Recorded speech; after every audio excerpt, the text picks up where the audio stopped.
Yo, Man. What up? How what's y'all up? doing? Great. What is How's it up? going? Oh, we got It's a going special good, guest man. here. Look at Yes, we that. do. Yes, we do. Nah, man, Sweetest I'm guest. excited to see this artwork that you got. I'm excited to see what Katie's got worked up here. Katie has been putting in some serious work, and Oh yeah, I'm super thankful for you, Katie.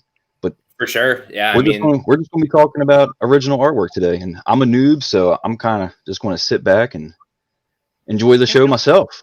feel free to ask questions. oh yeah, I definitely. definitely will. For sure. Anything you guys want. I've done it right and I've done it wrong both ways. So I've made mistakes and I've had successes. So I'm, have opinions on both things for sure. So if there's a way you can do it and it's wrong or right, I've probably done it both ways. That's the part of learning, man. For sure. So, Kelsey, you've been popping up in the group chat here, the live chat for quite some time now. It's an honor to have you on. Oh, thank you. I pop in here to tell Jeb to F off, and that's pretty much my contribution.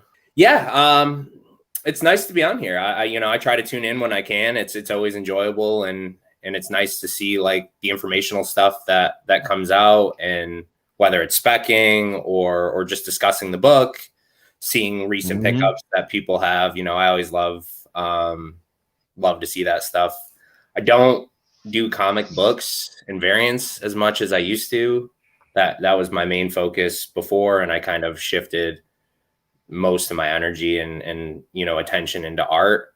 But I love to see like when people are pulling like, I think Jeb got the 1 in 1,000 free comic book day Venom. Love to see stuff like that. Just I've been collecting art. I think I got my first page in 2019. Oh, wow. It's been accelerated very fast, like from that point. Well, it was just like the pandemic, and I was like, well, I don't know, people are dying, like maybe I'm gonna die, like I gotta enjoy my money, enjoy my hard work, and put it into something that I enjoy, and that that's fun for me. Like this is like my hobby, probably one of my few that I really can say that I fully enjoy, and that I don't see it not being a part of my life. Like I think for forever on trying to hunt down original art is always going to be something that I'm going to participate in. I feel that, man. I may not have the original artwork game on lock, but I feel that way just about the comics, the cards, certain little things. So I totally feel that. It's a freaking lifestyle. You got to live it if you want to like really, really succeed. You got to like be on top of it, because the way things are moving with collectibles is insane. It's like I see you posting card prices and I'm like, $20,000 for that. I didn't even know that card existed, and I didn't know people would pay 20 grand for it. So it's definitely interesting, the pacing of how you have to like consistently be like aggressive when it comes to it, especially if you want to get stuff coming out that has long-term potential for collectors. So that's definitely what keeps me on my toes with that stuff, for sure. For the most part, when I got into the whole collecting world, like it wasn't like look at it as a financial standpoint. I didn't really look at it like an investment. It didn't really occur to me. I just really wanted these books. I wanted to kind of get like the encyclopedia of all the Venom stuff. But if I were to sit here and tell you years later to find out that this stuff retains value, that it doesn't add excitement to it, I'd be bold-faced lying. And you know what? So would everybody else. I paid $50 for it on eBay, and at that point, I was like, God, I'm an idiot. I can't believe I spent $50 on a comic book, and now it's $200, $300, $500, $1,000, whatever it is. Like, you can't look back at that and be like, oh, that was a mistake. You literally just look back and go, I wish I bought more of those things. At that point in time. You don't regret the stuff you buy. You regret the stuff that you passed on because you were like, oh, that's crazy. Like, I can't, $100 for a variant cover. Like, and now it's like, you may never get it.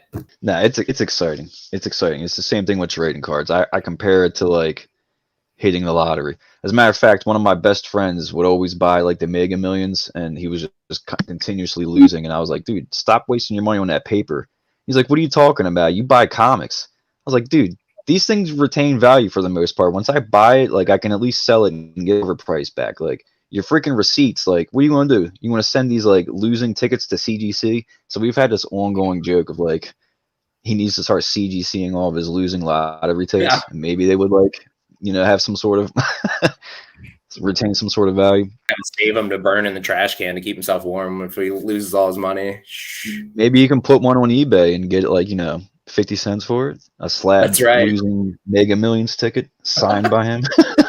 Soaked up my tears, so it's got a little personal story got some to DNA it. in it.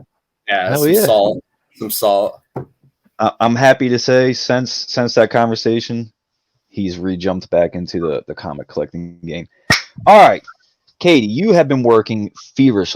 The wheel is yours. You have so much stuff that you've done. Let's get into this. Well, why don't we start with our guest first? You want to show off a particular piece, or I know you got. I think we kind of have a slide deck to it, so we'll kind of pulled up some informational stuff. I'll kind of grab the art and show what we got here. It's everyone's favorite. It was just Mother's Day, so I feel like it's important to show this one here. That is freaking awesome. Jeb would love that. Yeah, I have 3 or 4 pages maybe from this issue and the next issue. And they were like $50 each. That's wild. This, and this is recent. Like, this is stuff I got recently. It's just, it's a character that doesn't mean a lot to a lot of people by an artist that, isn't one of the huge guys. You don't look at him like, oh, this is Todd McFarlane. Like, it's ChrisCross. So, but for me, I love it. Like, it's, the inks are super heavy. That almost looks like the Venom Rex a little bit. That cover that you're putting into one of your mystery boxes, kind of. Yeah. But yeah. Dude, that's super clean. Yeah. And that's of Big Mother, right? Is this from the first? Yeah, I think there you go. The first full issue. I think there's like a splash maybe at issue 20 at the end of the page, at the end of the book. I haven't seen that one anywhere. It's not on CAF. For those of you who don't know, CAF or comic art fans it's a place where you guys, like, I would highly recommend anybody who loves comic books go to Comic Art Fans and view the stuff that's on there. You can see pieces by any and every artist. And like, I was lucky enough, one of the big collectors collects a lot of Todd McFarlane, like Spider-Man stuff.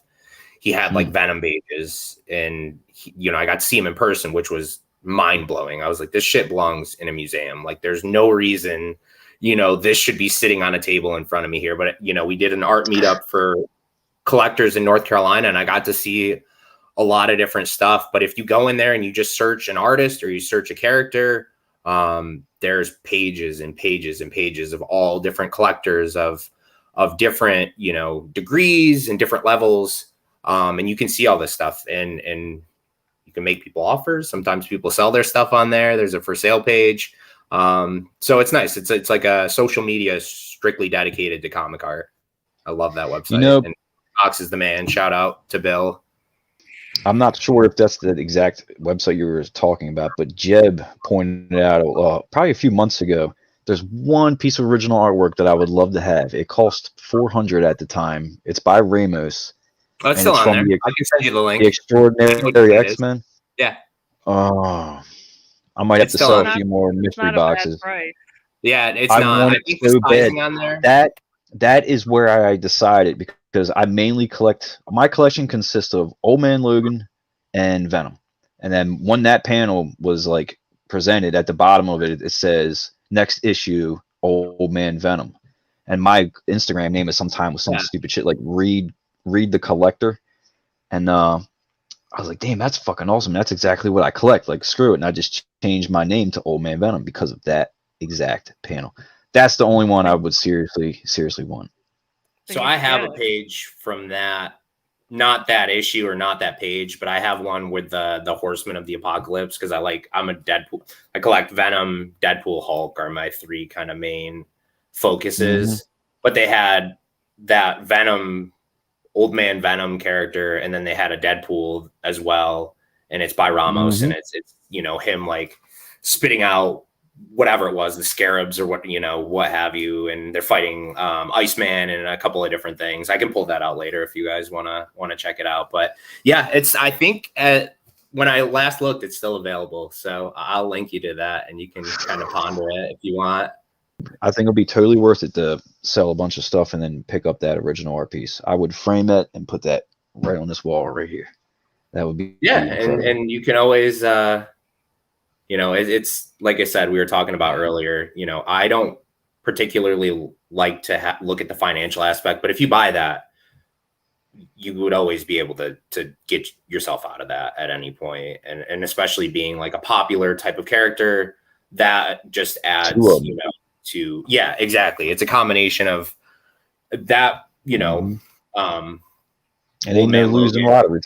That Wolverine storyline is probably one of the best comics that happened. And, I would love to have some of that art. I don't have any of that art at the moment, but Dexter Vines and Steve McNiven, I think, did the art for a majority of that run. And the characters lasted. Like that's one that, they don't always last. And that's, I think, what people are doing is trying to grab certain first appearances of characters and hope that they take off. And that's a gamble. If you buy like that, that's kind of a gamble to do. But like that one, they turn people into old men. Like Quill got an old man treatment. I think they did. Hawkeye got an old man treatment. That book was good. Yep. So yeah, that's another piece. I think that would be a great addition to your collection if you end up deciding to go on it. We do one of mine then next. Yeah, for sure. Let's see what you got. I've been hogging the stage here. Venom issue 3, artist Tom Fowler. This, it's incredible to me because this is one of the series that really, I feel like, grabbed my attention with Venom fully and a lot of people's attention with Venom. And you happen to have a decent amount from this series. So bravo. That is incredible. Yeah, most of my pages are from Agent Venom, just because that's what was going on when I first started getting into it. So this, and I have another one from this page, which jump to the next thing. It's this one. Yep.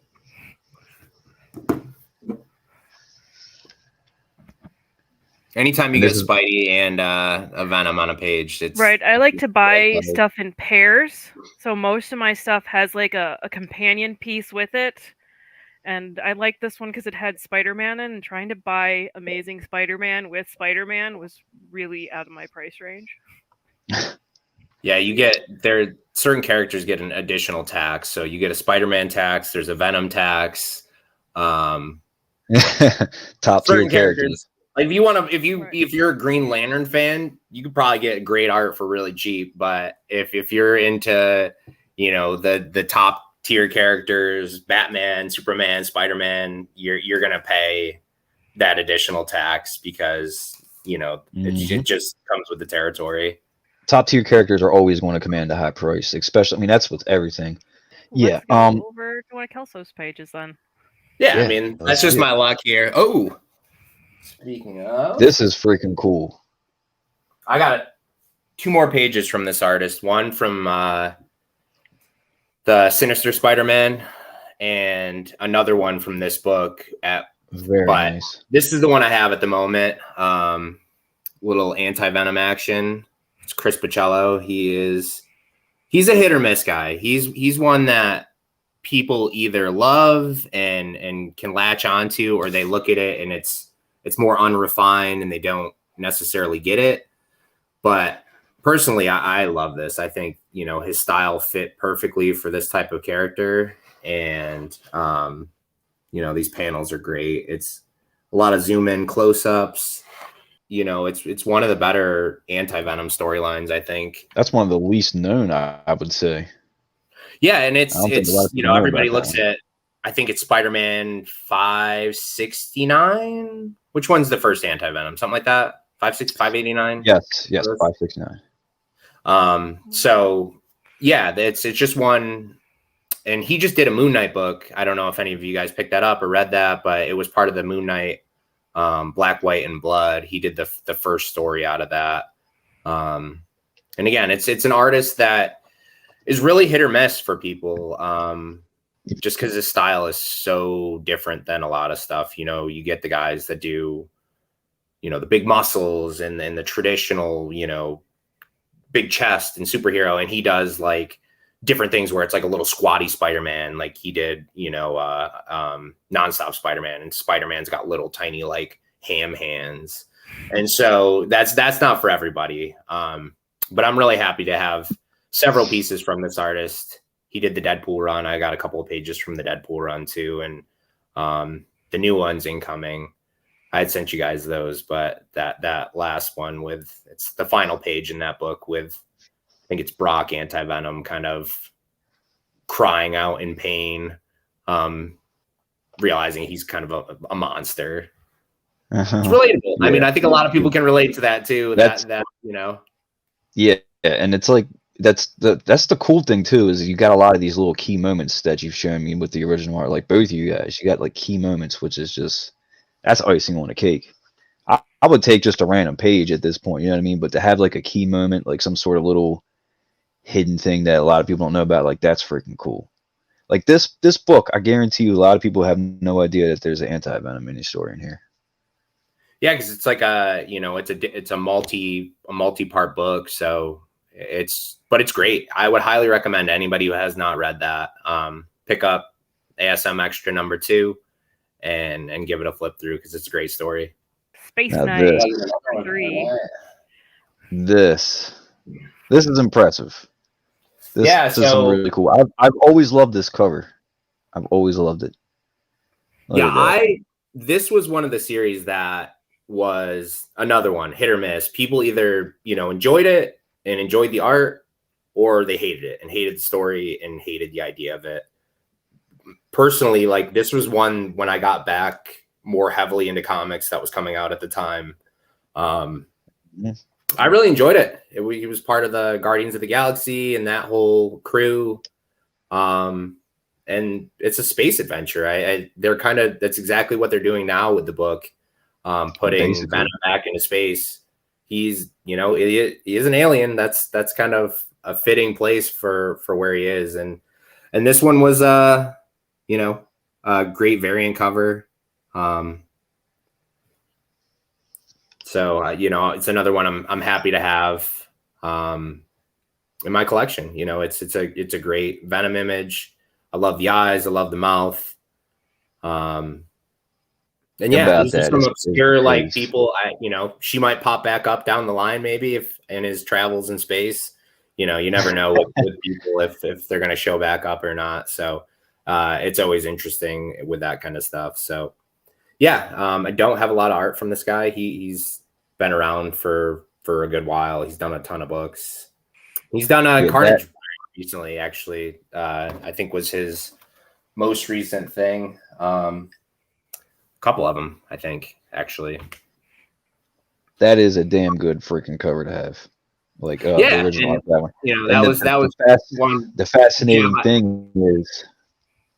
Oh, I think Jeb got this in like 9/8, and you know, right around the same time that I was browsing to buy the art, and you know, it was just funny. He was like, "Oh, like look at this." There's like, you know, 13 on the census or something like that. Yeah, the colorist definitely did some interesting choices, and that's like for me personally, I love just the black and white stuff. Like that's I don't know. It's most of the time preferred for me.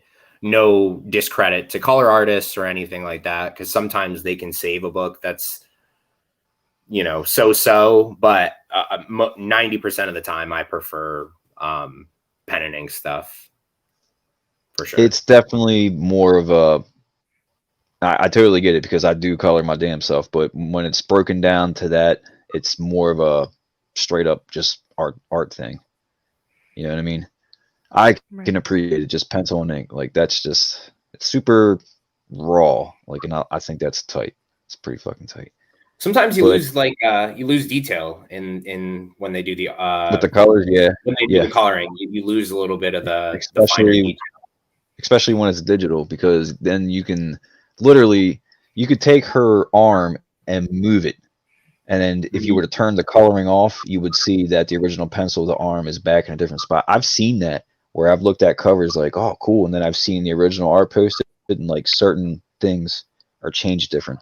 But I've discovered that I can do that with just with Procreate. You can sit down and pull up an old drawing and redraw over top of it and reposition like something else somewhere. And it'll look very close, but you can fine tune it. It's kind of crazy. Mm-hmm. Jeff was showing a cover that the published piece was a face-off, but the original art, you could see there were extra characters in the face-off that were just removed. So that was the Declan Shalvey. It was the one from that Venom run with. Right, it's from volume 2. Yeah, I can't. It's another obscure. It's like a band of like werewolves and other. I don't know what their name is. Right. But yeah, they just cut him out. I have a Deadpool cover. I think it's issue 17 with him and Madcap, and the artist drew Madcap's face, and then they ended up deciding to go with like a masked face instead. So on the back, they hand drew like the cover up piece, which is cool because I have the one, and then on the back you can see where he drew the additional face. Those are like nice little pieces of history of the art or whatever you want to call it. That it gives you a window into the creative process, I guess, that they do. The fact that they can do all that, it is pretty nice to be able to have it in its raw form. You know what I mean? Right. That's like pure. This one was inked digitally, so I only have the pencil. See, that's fascinating though. But have you ever noticed any slight differences? Like if you looked at the two? I haven't noticed on this one. Yeah, but those pencils are super tight. Yeah, those are awesome.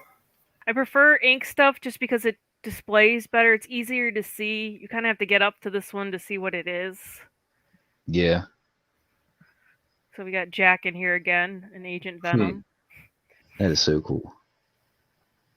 Lan Medina. Dude, that guy, his art was great. They had so many great artists throughout that series. That run, sort of an interesting backstory with that is Tony Moore had sent some of the art that he had done for the Agent Venom stuff, and it got lost or stolen or something in the mail where he still had scans. But I remember at the time it came up and it was like, Tony Moore Venom art is gone, missing. Like, and I'm, waiting for the day to see it pop back up or show up at a garage sale or something crazy like that where, I would absolutely Tony Moore is probably one of my favorite artists, and I would absolutely love to have a Venom page from him. He's a beast. Yeah, dude. He is an absolute monster. Like, he really sold Agent Venom. What's up, Mike? Thanks for joining, dude. But Tony Moore sold that, man. Especially the cover. Like, if you could manage to get the cover for the Flashpoint reprint he did. Oh, my God. Yeah, that thing is insane. My God. There's a guy, speaking of CAF, if you go on CAF, there's a guy who has the character designs for Agent Venom listed. George H. Shout out George H. Check out his stuff. He's got the character designs that Tony Moore drew, I guess, when he was on the phone with the writer, sketching it out. So really incredible thing to see, the process art for that and the character design. It's crazy. That's always a treat to see that stuff. What else we got? Oh, here we go. Ryan Stegman, original art. Venom issue 2, page 6. Yeah, I was definitely late. This was stuff that came out when I first got into collecting. I kind of put my foot down and I was like, transitioning from buying comic books to buying art. I didn't know what a reasonable amount of money to spend on was, or what it would take to get certain pieces of art. So I missed the boat on a lot of this earlier Venom stuff, unfortunately, but glad to have this. It's he's got the null kind of swirl on his head. Yeah. It's just a great one. Stegman Venom stuff is hard to find. I think, a lot of the pages that pop up now that people are letting go are more of just, interiors with not a lot of action. So to have some kind of, action going on and Rex, it's just a cool page to have. It's one that, So like I said, Stegman Venom stuff is very difficult to acquire, especially now. And even more so like Null stuff. I think a lot of people are banking on Null showing up in the MCU at some point or whatever they want to do with that. Back in the books. So they're just any of that stuff that's associated with the character is pretty much tucked away right now. There's a lull and, they'll wait until they either pops back up in the next big book that they're going to do, or the next huge crossover event where, the Black Winter teams up with Null, teams up with Titan, or whatever they're going to do. Donny Cates, I know you're going to do something like that. You're crazy. But they're all pretty much tucked away now. If you see a movie announced or something announced with that character, that's what shakes art loose. And each time it's like a step up with cost too. Same with the, Venom 3 going to be the same deal. I remember when I think it was King in Black. I forget which issue it was, but it was a key issue. Somebody went and just bought the whole book ahead of time. Not only that, they bought the entire King in Black storyline. Every piece of art. One collector bought all 5 issues complete. Right. Now, and you have something from that now, right? I have some variant covers for it. So, unfortunately not, but I would have loved a shot at any of that stuff, man. That artwork that Stegman did on that book was crazy. But yeah, that guy probably dropped a lot of money, $500,000, maybe on the total complete King in Black. And it's something that's tough as a collector that, is, I can keep up to some degree, but when people start buying like Thor, I really wanted Nic Klein Thor art. People just kept buying issue after issue complete, like every issue that had. Really? Yeah, I think. See, I heard nothing about that. That's like wild. Issue 11, 12, 13, 14, 15. I don't think I could get a page until like issue 20 something. So they just sold complete to different collectors who are just like, I want it all. I know I don't want to risk my chances at a drop.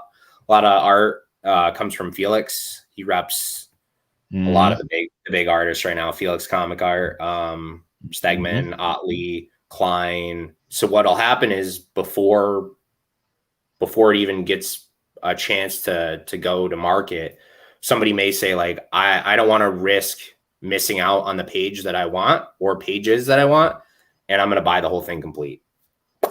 And they might throw down $20,000 or $30,000 and just. And now I would assume it's worth way more than that. Possibly, yeah. I mean, it's frowned upon. I think it's frowned upon, especially if you're dealing with that certain rep, to buy a complete issue and then piece it out and kind of chop it up. Oh, really? Yeah, I think that would exclude you from having the opportunity to do something like that again. I think they're more dedicated to selling to collectors who collect. Okay. For that reason. So, not necessarily, and that's just me kind of my, take on it. But I think if he saw somebody buying and then chopping it up, down the line, it's okay. If a couple years goes by and then they start to do it, it's not. But if you do it right away, I think that's definitely frowned upon. I know I've heard from multiple artists that if they do a commission for someone, they do not like to see it immediately pop up on eBay. Yeah. Why would that would be? Yeah. To me, it should be like a sin to sell a commission that you had an artist do specifically for you. Personally, I would feel, unless you were in like a financial crisis and you needed to feed your kids or whatever, you know what I mean? Like if you had a real bad way, but yeah, I mean, they took the time to do something for you specifically, that should be something you should cherish. at least in my opinion. One of the pieces I have, I actually got because another collector had a financial crisis and he had to move soon out with his father to take care of him. Yeah, and that's sad. Like that, there's extenuating circumstances. Yeah, and I've held on to that. If he ever asked for it back and wanted to pay what I paid him, I would sell it back to him. Oh, of course. I mean, and that's good on you to you're helping somebody out at a certain point, and in those types of situations, they're probably few and far between, but you got to step up, and it benefits you. You get a great piece. It's just when it's strictly for financial gain, it makes it tough to stomach that kind of stuff, especially as the artist, because they're like, you're trying to profit off of my work. Like, yeah, they didn't. What did you? Yeah, you paid them like $250 and then turn around and sell it for $2,500. I totally get that. Yeah, like, and so that's a fine line there. But if you gotta make the bills at the end of the day, and your hobby can never overcome your financial stability too. Look at this guy. Shut up, Nikki. I'm holding out until it's even more for mine. I'm waiting. I want 10K for mine, so I'm gonna hold out on my Joe Reed stuff. You'd be holding on for a long time. Let's go, baby. Venom issue 34 artist. Oh, this is one of my babies. Ooh, Declan Shalvey. I don't know how to actually say his last name, but yeah, this is pretty dope. I love this one. This one and the companion piece I got with it. I'll show you guys here in a second. Splashy. Splash pages are great. They are just the best. Oh yeah. Yeah. That and the fact that it's Broxton. You can't get a cover. A splash page is the next best thing. I agree, Eddie. That's a clean image. And a lot of the times, if you get it in advance, and they've been doing second printings, that could have easily been a second printing cover for sure. Oh yeah.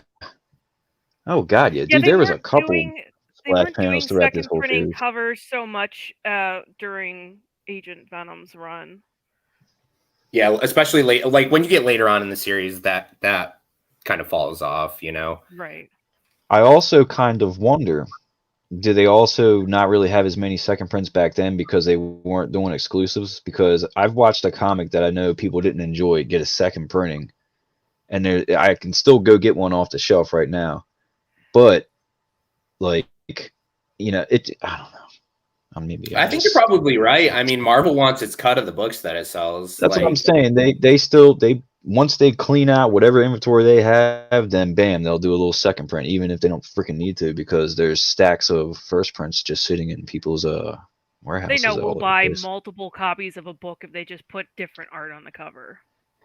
It could be that too, but it was so weird to see. Like, I may as well just say it. Venom, what was it, issue 6? The one where it was just like the sons of the biker gang stuff the whole time. Oh yeah. Like no one liked that issue, and it got a second printing immediately, and it came out before. I don't know. It's just mind-boggling. Like, something's going on. Why did that get a second printing? I don't know. I love a second printing cover though. Like, I love second printing. Too. So if it's the right cover, I do too. I'll snag them. Like, I bought 2 or 3 of the second, third printing of Venom 3 because I love multiple printing covers, and that was the one that kind of hit down the line. Yep. It was like, oh, I don't feel so bad about buying 2 or 3 of these comics for $4 at the time. Mm-hmm. Yeah. So what's next? More spaghetti backs for you guys. Ooh, oh, yeah. Mom spaghetti. Spaghetti backs. So. Italian people would be very offended by you saying spaghetti bag, by the way. That's a new slur. Seeing these original arts actually inked out, you are right. They do present so much better. Oh, they're great. I love them inked out. Yeah, that's slick. I'm still impressed that you pulled up the Angel Medina commission you got, and we were like, oh man, that needs to be inked and turned into a cover, and you got it done. And when I commissioned him the first time, I didn't know he offered inking, so when I commissioned him the next time, he had brought it up, as an option for that second commission, and I asked if he could commission the first or ink the first one that I commissioned from him. So, yeah, and ended up getting them both. Yeah, that's freaking wild. What else we got? Yeah, those are great pieces. Oh, speaking of second printing covers, there you go.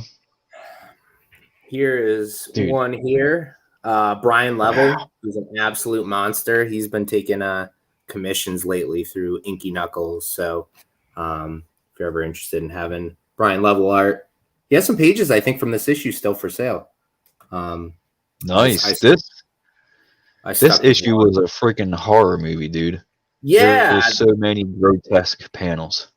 I think the one with the family at the table for the meal kind of seating is still there. So I really love this in the collection of different characters like that. You know, you can tell the panic in the kid's face. But if I saw something like that in person, that would be horrifying. Like, it's just, you know, it looks like there's guts falling out. There's, you know, mushrooms maybe somewhere in there. It's a great piece. And a second printing cover. So it was listed I think I got this one less than $500. And for a published cover, like it was like $350, to be honest. I think I paid $350 for it. And that's not bad. You know, you get a cover, and that's few and far between these days. So you got this before it was a second print? I can't remember the time frame on it. I have gotten a few before they went to second printing, which is always nice. One here. This one. Real quick, I do have another question. You can go ahead and reach up and grab that, but it said artist R. What is that? I was hoping no one would notice that. That was a placeholder. I was hoping no one would notice it, and you went and called it out. Disregard. That didn't happen. Yeah, that was Brian Level. Thanks for putting me on blast. Yeah, this one here was one I had bought, and this is on the wall actually, but I had got this from Mark Morales, who inked this book with Ed, and I thought it was a great page. You know, I bought it before it got announced as a second printing cover, and that was just like a great, you know, add to that, because you get to see it published twice. You know, you buy the piece because it's Apocalypse and Thor battling it out, but then you get the added benefit of seeing it on the cover, which is, you know, it's not why you do it, and you know, it's a great value add. Amazing. What's that? Surprise covers are always amazing. Yeah, I mean, I had no idea it would happen, and then you see it, you know, announced in previews, and you're like, oh my god, like this is amazing, like, you know, and it helps you get a good type of deal out of it, or good value, because covers can get quite pricey if you're just trying to buy a straight up cover. It's hard to maintain long term if you're trying to buy a lot of like high end pieces. It's tough. I could imagine. Some covers, a lot of it depends on the artist and if it's going through a reseller or not. But I've seen people ask like 10,000 more for certain covers. Oh yeah, I mean, even like newer pieces. I'm sure Ramos is doing a Spider-Man. What's the next one? 900, I guess, is going to be the next big milestone book. That's probably going to go for $10,000 or $15,000, like right off the bat. You know, well, that's from the artist directly. Even with me not knowing how most of this stuff works with all that, I can just assume that any cover art that is like a cover that everyone wants, it's like a highly sought after cover. I'm imagining that the original art is going to be, it's always going to retain value. Yeah. Like, so what Katie has right there, this cover was in a joint piece, and it was sold at auction for charity, and I think that went for like, I want to say like 35,000, something around there. Wow. Yeah, that's Anti-Hero Gallery. In case anybody's wondering, that makes sense. He got so that like one. This. What would you imagine the original art of this goes for? You know, I would imagine. See, that's where that was not cheap. that's where it goes in a different direction, because that book is important to people because of the rarity of it. Well, that how about one, this? Oh, okay. You know what I'm saying? Even if there was, the first book wasn't the best example because that thing is a fucking unicorn. My bad, everybody. My bad. But that No, and everyone that's where it differs. Is sometimes you buy art and you're like, oh wow, I could get this. You know, the variant heads, align with loving the art, but only because it may coincide with a rarity piece to the book. Where original art collectors might go like, it's a fine piece, but they may not look at it like that just because it's a rare comic book or whatever it is.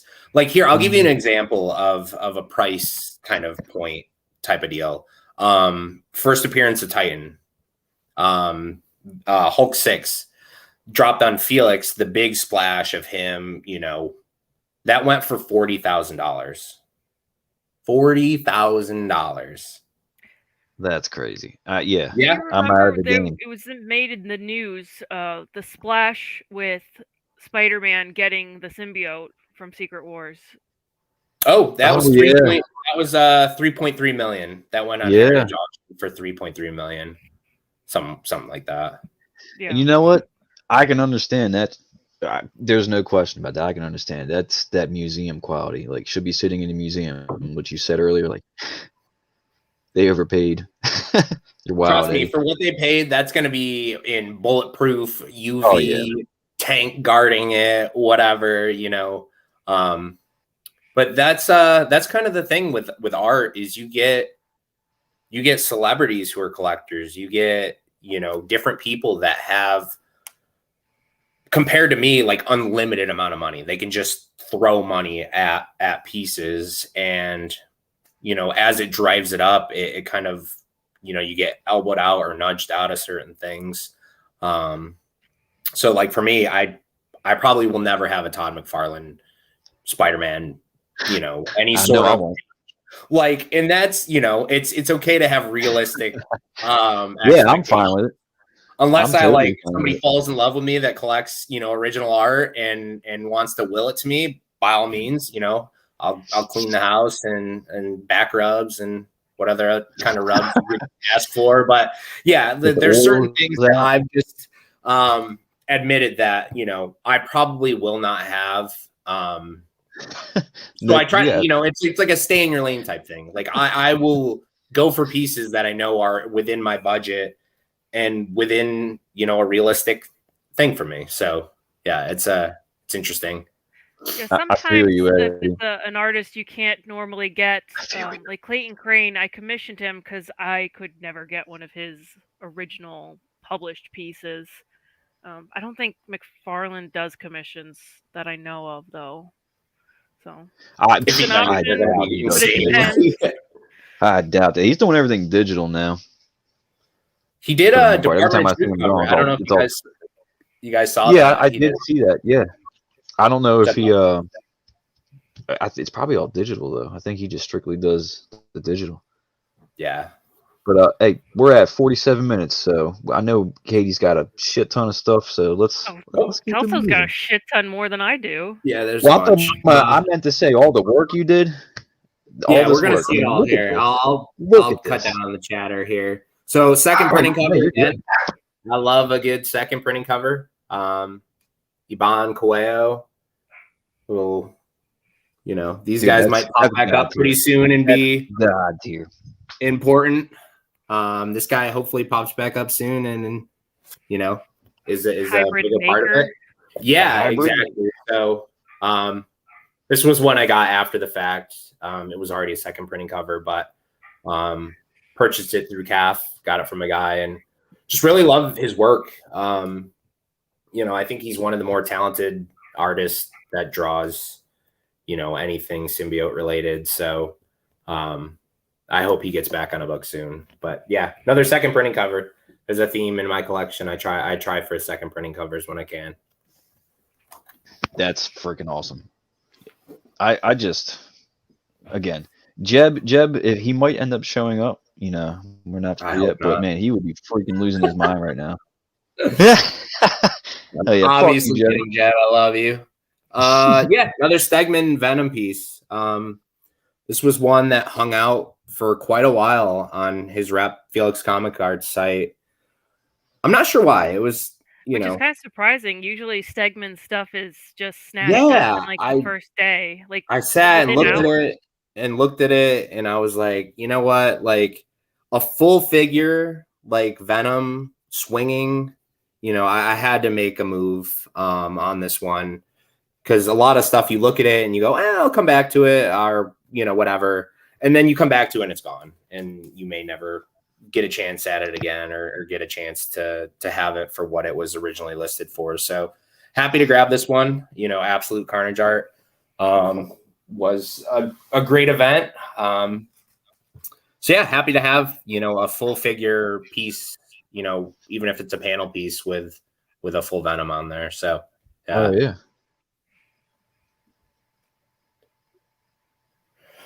Wow. All right. God. So you got this here's cover. another cover. Wow. Which Wow. I think long term, this one I hope is was a safe bet. Yeah.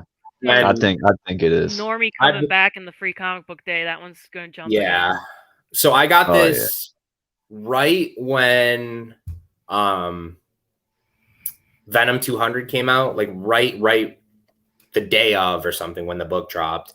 I was like, oh wow, this is, you know, such a foreshadowing to what is probably to come in the book. You know, so you got Dylan with Venom kind of side by side with that. Philip Tan's art is incredible. I can kind of, there's a lot of hatching and a lot of detail on this piece.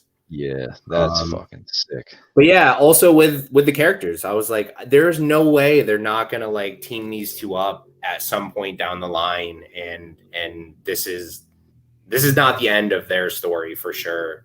And it seems that, you know, I was right, and that's, you know, kind of a nice thing to know is that that's just in everything aside from that, it's just awesome art. Like he did his fucking thing with that.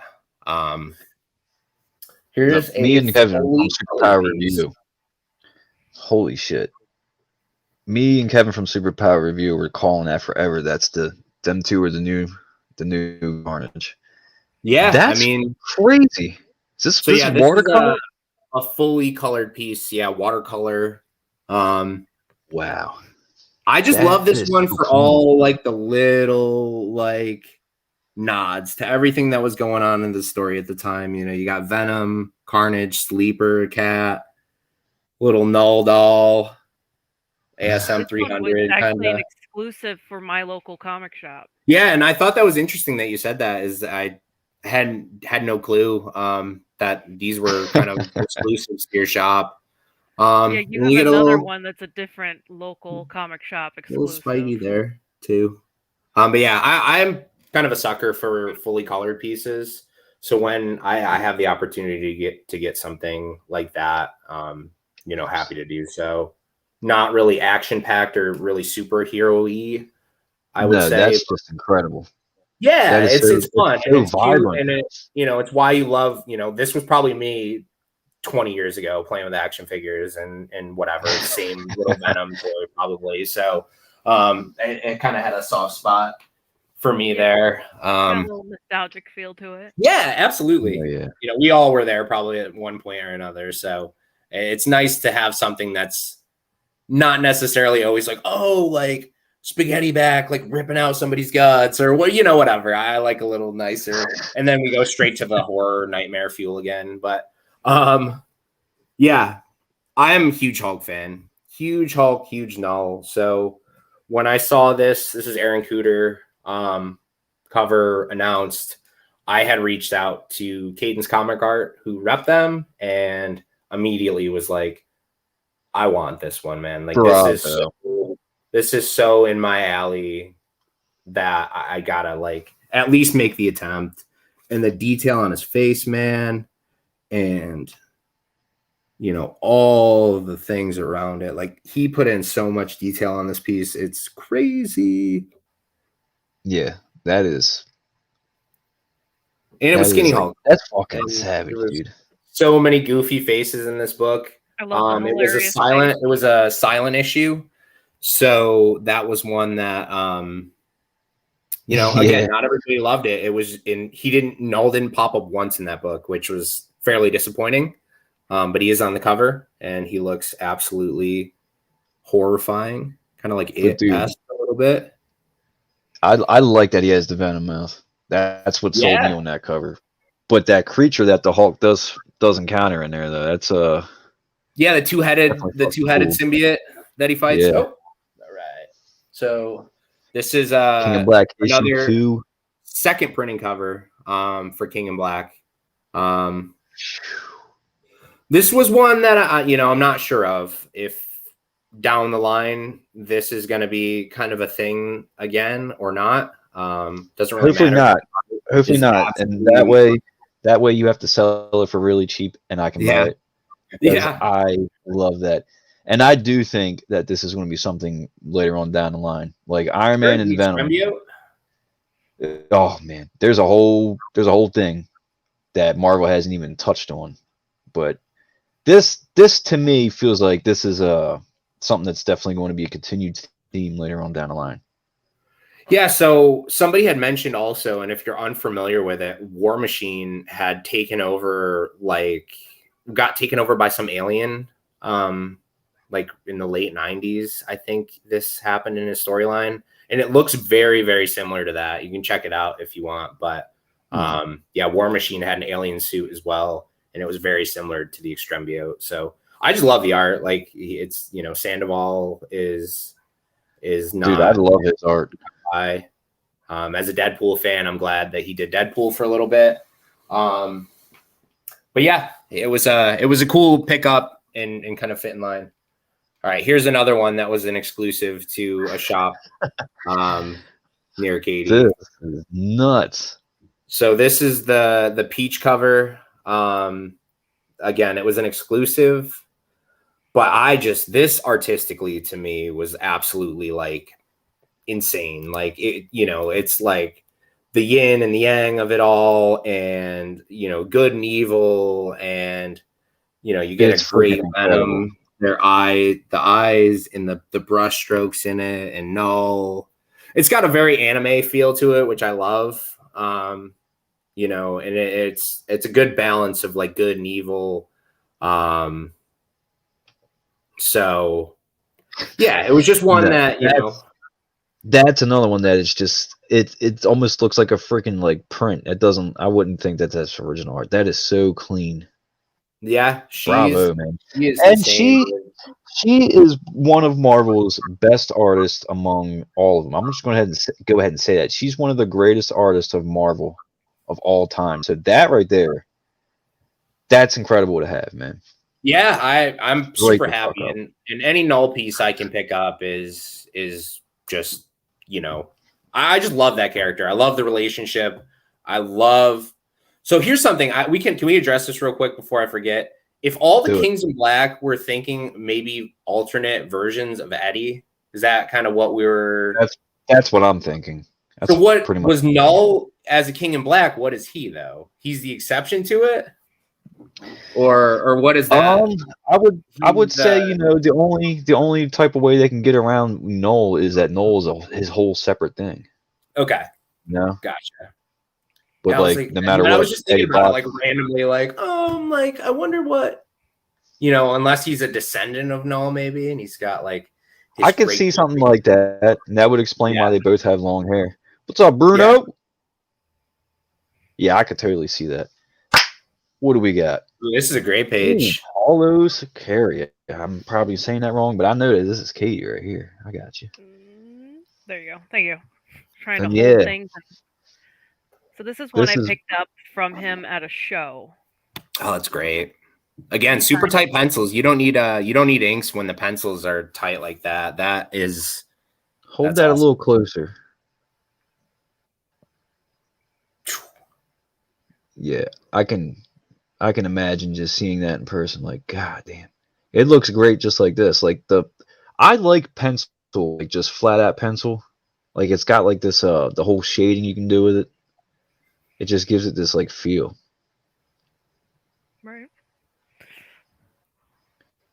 So a lot of artists, they don't, if they do a Like pencil piece like like colored that, in right there.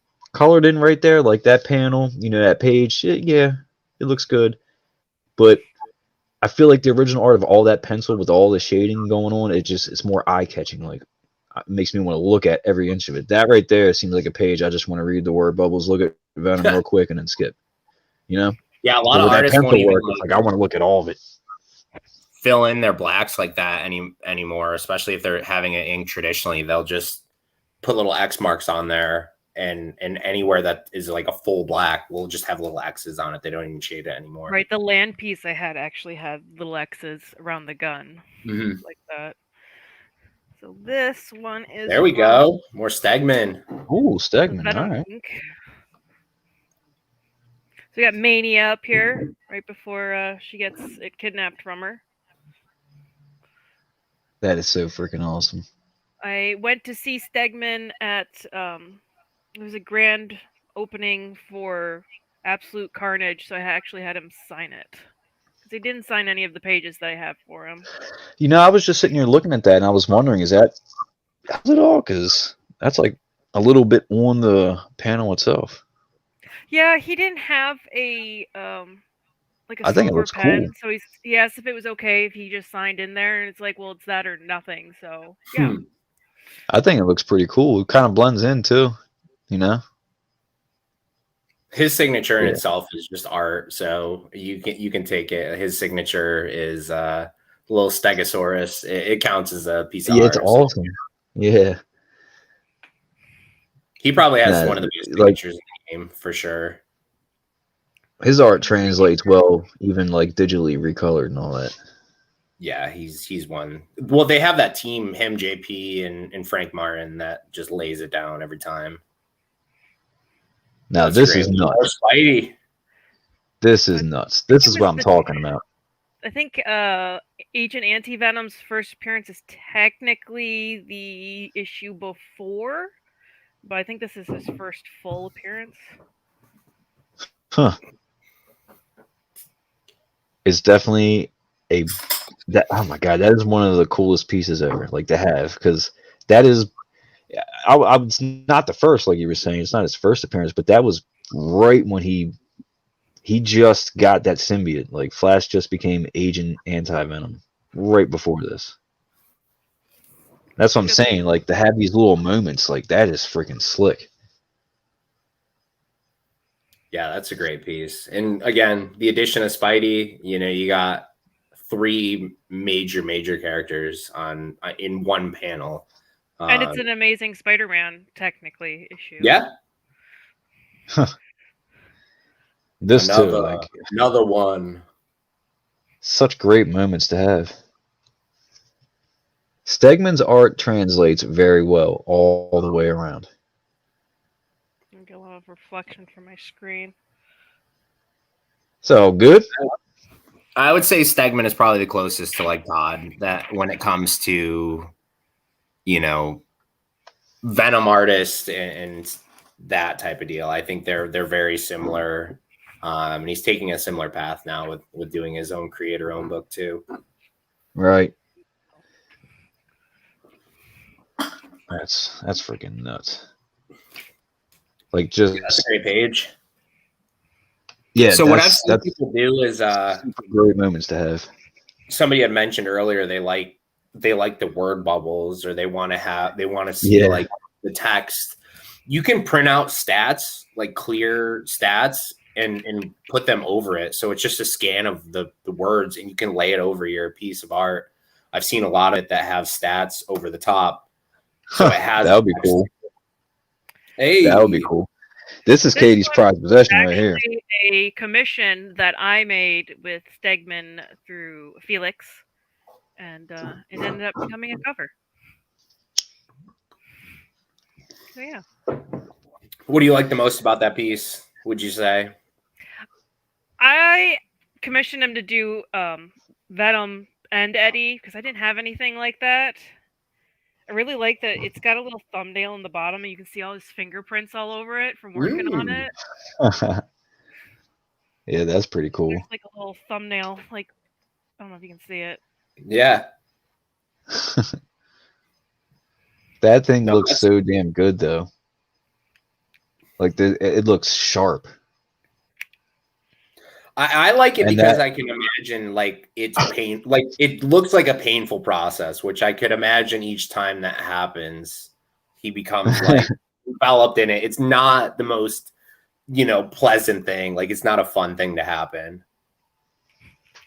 Now, this is very interesting to me because this is like a digital-only comic, right? Right. This is from the website, not the website, the app, the... I think the sizing is interesting as a collector. Weird size compared to other things. Let me find another page, show you next to each other. That's so unique. It is so fucking unique. It's not even print, but you managed to get the original art for it. Like, that is just mind blowing. Compared to another page. You need to get a frame for that, like a custom little. So somebody described it, or somebody explained to me as like it's a modern day like comic strip. Wow. Like, and I thought that was a good way to like put it with the digital comic, and then you get like these, because old stuff, you get strip comics that are like thin and spread out the other way instead of vertically, they're horizontal. But yeah, it's the same idea as it's like the modern day like comic strip type of deal. I would have just assumed, because this it didn't even go to print. It's not like an actual comic. I would have just assumed that this is strictly digital art. So when she's like, "Oh yeah, I got the original artwork for this," and she sent me a picture, it's just like, what the fuck? That is crazy. Like, that is crazy. Artist Scott Hepburn. That's pretty freaking wild. That was something that you just came out of left field with that one day. Ooh, my boy Josh. I don't know if he's going to love this. King in Black issue 3, Ken Lashley. Yeah. Lashley stuff there. Sorry about the glare. Another null piece. This moment in that book was just mind-blowing to me. Their battle, when he busts his jaw off, like all of that stuff to me was like prime comics. And again, it's close enough to the Stegman where, the detail on it and the positioning, I don't know where that Stegman is, but yeah, it's just great. You get, the Necro Sword, you got Null, Crazy Tongue Out, Thor. One of the few times you see Thor getting his ass beat in pain. It's not a normal thing. And I love that costume that they did with the Cosmic Thor. That costume to me is probably one of the best. And this is actually the third. I have 3 King in Black covers for number 3. And this is wild to me too. Like, it didn't happen, and it wasn't intentional, but they just kind of all popped up that way. So I have 3 covers for the same issue. Strange, but happy to have it. I'm definitely not complaining. Yeah, so this was one of the Dragon variants, and kind of a lot of negative space. You get a little tiny Captain Marvel in there. This is Declan Shalvey as well. But yeah, oh no, I think I gotta go now. No. Oh, come on, Jebby, come on. Our magical moose man's coming to join us. Scare him away.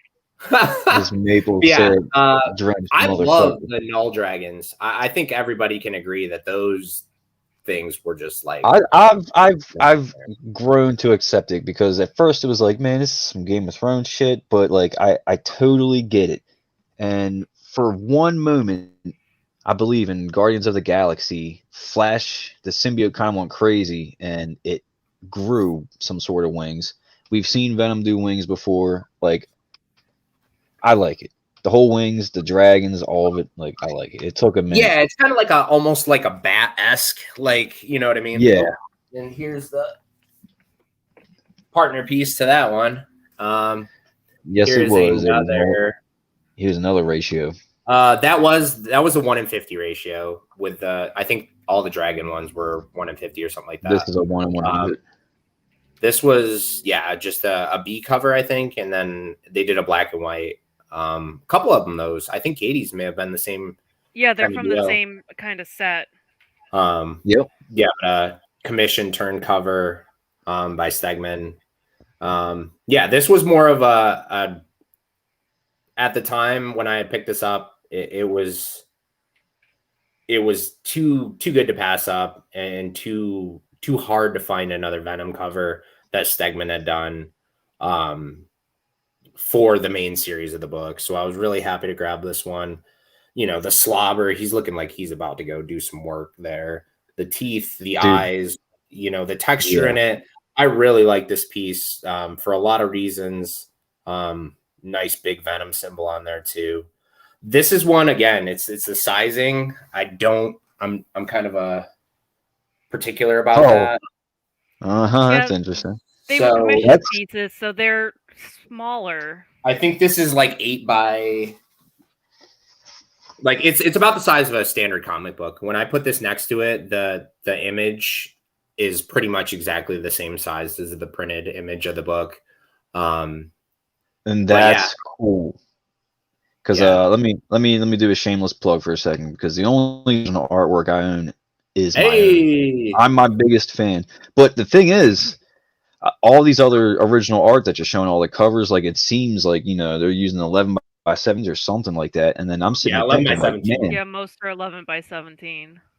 But like for me, it's just wild to think. I did all of this in color, which I don't really, you know, most of the original cover art you guys have is black and white. Like this is close to black and white, but it's actually got a lot of grays, man. That's awesome. I love. Thank you, sir.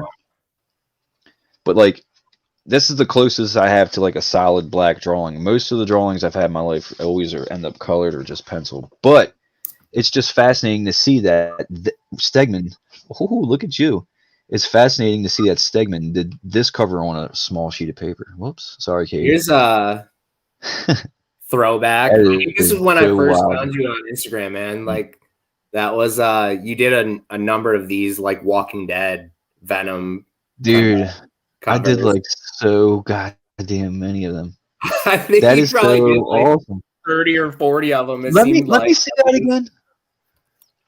I can't tell. I don't think that is. I was going to say the one that I originally did, everyone wanted just that one, so that's what made me do like. That's why I did like 70 of these covers because it was so. I loved it. Like, I love it. This was probably like the first piece of art, like hand drawn art that I picked up from anybody. So wow. I guess you're full circle, dude. That's crazy. It's also painful to see, man. I've come a long goddamn way when it comes to that shit. Because let's just. I think this is great, man.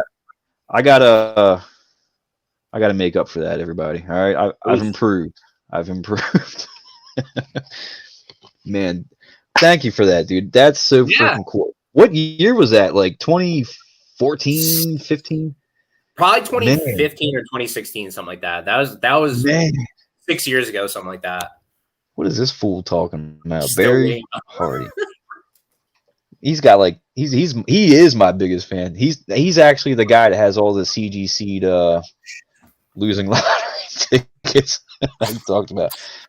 This is impressive, dude. Sorry, I gotta open this Heroes Reborn, issue 1, artwork by Ed McGuinness, and this is like I'm pretty sure this was the first time we ever got to see the Black Skull. It is Black Skull first appearance. And this is a double page spread here, so this is incredible. You have some savage ass artwork, man. Ed McGuinness is hands down my favorite artist when it comes to comic art. He's just who I think of when I think of, you know, Deadpool, Hulk, all my favorite characters. Ed McGuinness had really, really, you know, pushed those characters in a way that I really enjoyed. So when this one came available, I jumped on it. Shout out to Mark Morales. He was the inker. He sold it to me. He has a big cartel where you can pick up stuff from, of his art. So if you guys are looking for art, he's got some Avengers stuff still on there, but yeah, Mark Morales is a fantastic guy to work with, a fantastic guy to buy art from. Dude, and he sends me signed stuff, but yeah, I mean, this just the the logo on the chest, the face, the pose, the details.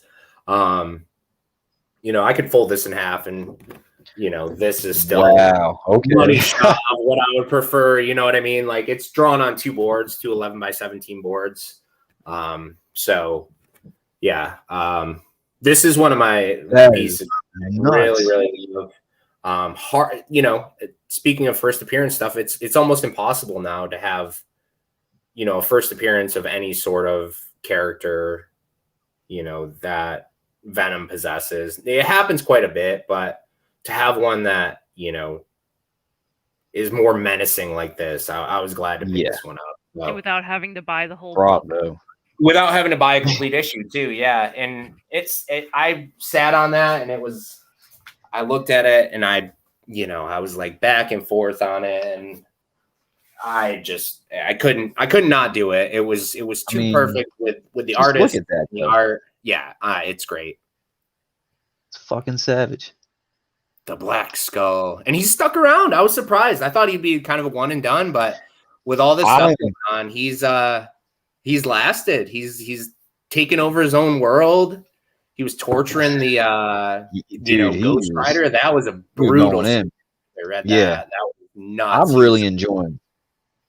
Oh God, I'm really enjoying the Red Skull. But here we go. Look, oh man, we're going to end up going to the 2-hour mark now.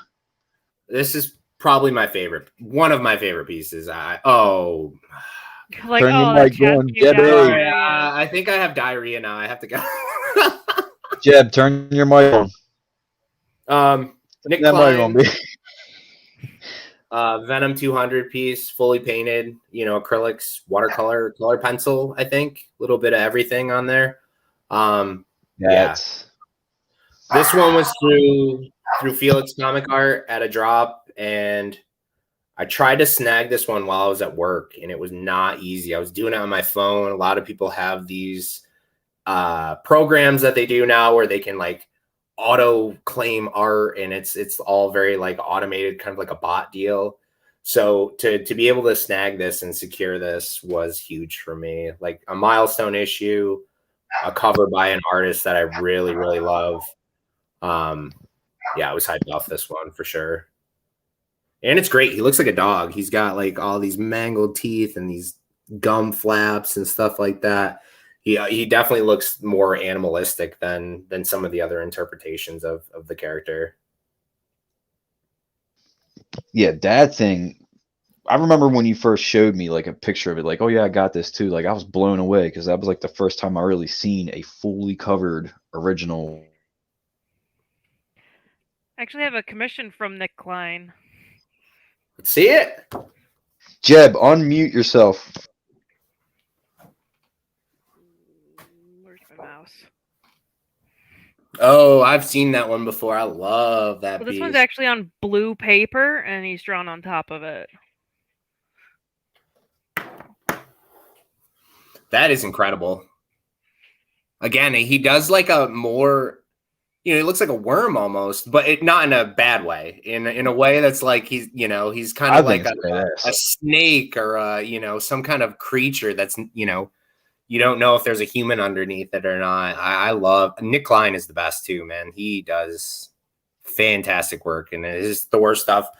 I'm really, really bummed that he's not going to be doing the interiors for the Thor Venom crossover. That they're going to be doing. He's doing the covers only on that, which is a bummer. Yeah, that is. Damn. I didn't know that. Jebby's having all kinds of issues. He seems happy though. He's not it's all nice things that are coming out of his mouth right now, I can tell. That I love America and I wish I lived there. I hate being Canadian. Worst thing ever. Oh man, I keep clicking unmute, but it's saying, Jeb, just unplug your microphone. Unplug your mic.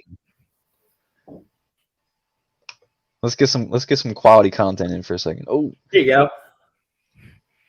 Yeah, this is nuts too, man. That's another one. Like another piece by Iban. Wow. Venomized Ben Riley, actually. First time, yep. It was the first time it was done. So I really like this piece for a couple of reasons. Like the perspective on it is incredible. It's like a top down with him like swinging up out of the city skyline, which a lot of the times you don't necessarily see one from that perspective. It's usually like swinging sideways through buildings or down like an angle. So for him to be coming like up, I thought was really cool. And then he did the same design, and I don't know if you guys can notice that or can tell, but it's the same kind of design he did for Miles in the Dark Ages, with like almost like a hoodie type of deal with the hood. Oh yeah. Yeah, it's like a hand coming over the head almost. But yeah, really cool piece. And really cool character design. I hope we get to see this down the line. That'd be great. I think they would be a good pairing. But yeah, that was another one. Spider-Man book. But yeah, I like the anytime you get a character that's all right. Yeah, and that was like the fact that you got that so quick. Like, wow, this too. This one shook. was. You had the original art for this. I was shook. Definitely one that it was like presented to me as an option, and I had told, this is from Kirby Comic Art by Orzu. I had told her that what kind of art I'm into and what I'm a fan of. And when I saw this, probably won't see this artist do this character again. I can't really see that happening. Oh, that's better. Oh, there we go. Oh, what the hell? What does your shirt say? Let me pause this for a minute. Shaved my balls for this. All right. Hey, thank you. I feel honored, dude. Can we see him? Man. Yeah. That's why they call it Buddha sack. That'll be after the fact. But yeah, so I actually reached out to the artist after I had purchased this piece. And I just was like, can you give me what your interpretation of it is? Because I was thinking, like, this is Eddie kind of, in space or whatever. This is Dylan showing like the pair. And the artists themselves said it was more of like the duality of Eddie having the responsibility of being like a father and being the king in black. So from there, what they say, these are both Eddie, which I thought was interesting because that's not how I interpreted it. Yeah, I like the way your interpretation. Yeah. Yeah, I still, when I think about it, I still think, Eddie, Dylan. Let's just tell everybody. That's Eddie and Dylan. Yeah, Eddie, Yeah, Dylan. Yeah. But yeah, it's just like the emotion in the face and the pain. It's just another piece that really struck me as cool comic art, but also just cool art in general. I really, really like how it presented and how it looked and the emotional stuff that it kind of brought out of me too. This one was a State of Comics exclusive, which is another local comic shop for me. Oh, and nice. technically, this. Well, and funny story, because we can circle back to this, but I had the main cover to this series that's next to this image. Like I had the Bryan Hitch Venom 1 cover, and speaking of CAF, I posted it on CAF, and I was just like, you share your art, didn't have it listed for sale, and this guy from the Netherlands, I believe, Deutschland, something like that, had reached out, and he's like, hey, I want this. And he made me an offer, and I was like, nah, I don't think so. And circle back, made another offer, circle back a third time, made another offer, to the point where I could not say no. I'm like, 10-10. All right, man, like I have to I have to give this to you. Like there's no way I can't, like, it didn't make sense in my mind not to do that. And with what I had actually made off of that, I was able to get the Spider-Man Venomized Ben Riley and the Venom Zoo cover. So I ended up getting another cover for Venom 1, thankfully. But yeah, it was a kind of an interesting deal we hashed out. Here's another one. This is Gary's. Gary wants this so bad. Yeah. This is the Garon cover. Again, great amount of detail with skulls. So anytime that you get a Venom piece with skulls, there's quite a few of them. I just love it. I think it, like, his body count is high, and we can't pretend that he's not like murdering people and eating people's brains and whatever. So this was probably a fitting cover, especially for that version of Venom that just did not care. He was chomping people up. You got to remember that Venom's been around for decades, centuries, maybe even, right? So yeah, crazy.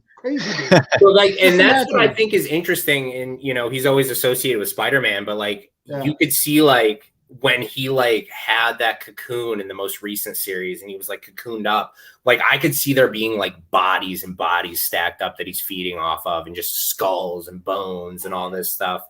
So yeah, this one I got off the Black Diamond. They rep a couple artists. And there's more art available from this one too. If anybody's a Moon Knight kind of person, they have Avengers Moon Knight stuff that he did. So just throwing it out there.